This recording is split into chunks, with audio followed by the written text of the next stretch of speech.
Now we welcome in Wartburg women's basketball coach Bob Amsbury, who's here to talk to us about his girls and their NCAA tournament run thus far. Thank you for joining us today. You bet. Thanks for having me. First off, tell us about kind of the emotion that went on when you guys heard your name being selected as an at-large bid for the tournament. You know, the whole season's been emotional.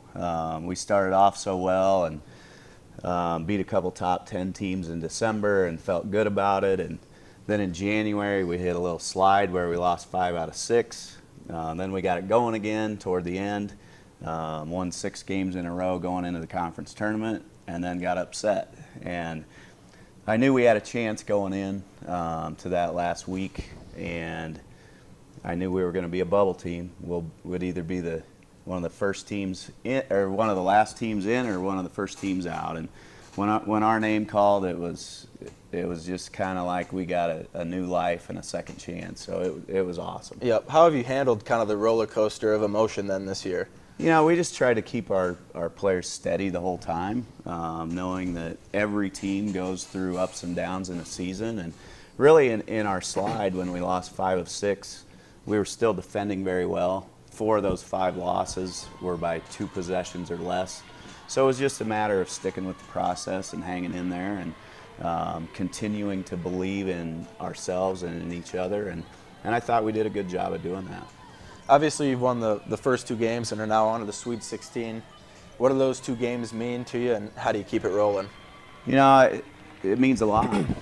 We're in a position that our program hasn't been in since 2001. Our kids have worked hard for this. We've planned for this. Sometimes plans don't work out, but it's worked out for us so far. And we're just excited to keep going and show people what we have. So now St. Thomas is on a 16-game win streak. What's kind of the outlook for that game? Yeah, I think it's a good matchup for us. They're built a lot like us. They've got a really good inside player, really dynamic. She's 6'3" and athletic, but we've got big kids too that I think we match up well with her. And then their guard play is very good. They stretch the floor. They can shoot the 3. They're athletic. They're deep. In a lot of ways, it's like looking in the mirror. So I think it's going to be a good matchup. You've proven that you can beat some of the top teams in the country. How do you knock off another one on Friday? We got to stay true to who we are. I told our kids after our Friday win that we need to take the same approach. It's a different opponent, but we'll take the same approach. And we did a good job of that, and nothing changes. We need to take the same approach.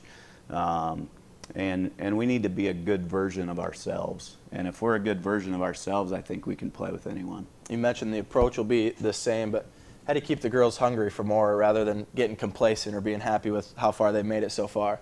Yeah, I mean, we've talked about that. At this time of year, you keep playing. You know, you're motivated. It doesn't take anything to get them motivated. They're ready to play. And our group is together as much as any team I've ever had. So what's kind of the message heading into the game Friday for the team?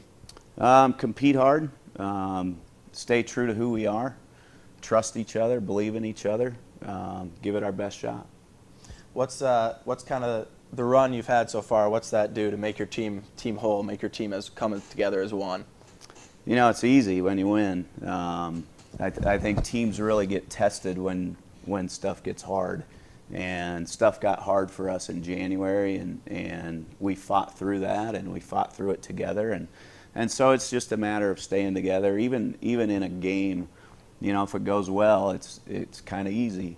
When it gets hard, I think that's where your true test comes. And you know, Saturday, Oshkosh made a run at us after we got a really good start, and we struggled kind of in the second part of the first quarter, but our kids just hung together and continued to defend, and so we're ready for that kind of challenge. All right. Thanks, Coach, for joining us today. Best of luck on Saturday. The Knights will travel to St. Paul to take on St. Thomas at 8 p.m. on Friday.